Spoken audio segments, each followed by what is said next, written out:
最近有民众去垦丁唱水，看到山乌放卵哦，画面是真壮观。垦管处表示讲，以今年放卵的数量来看，垦丁海域的生态是真稳定，得恢复正常哦。伊嘛呼吁唱水的民众这段时间尽量的卖用灯去接山乌，影响到因放卵。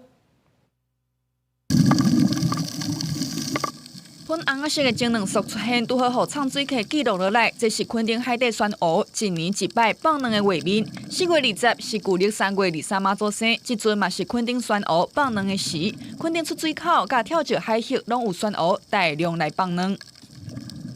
老文珊瑚、角菊珊瑚、盘星珊瑚、周孔珊瑚都有大爆发产卵的情形。那也呼吁潜水同好能够在水下人减少光害，以避免过度的干扰珊瑚产卵的情形。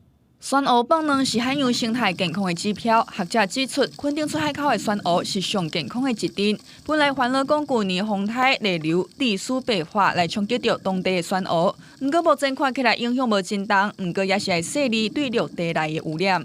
可能陆源性的污染，像水土保持啊，还有废水排放啊。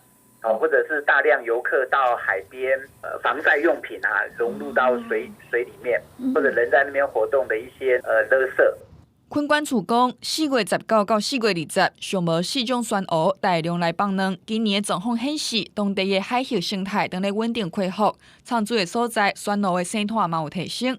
呼吁唱水客莫用电火甲因干扰。公司新闻综合报道。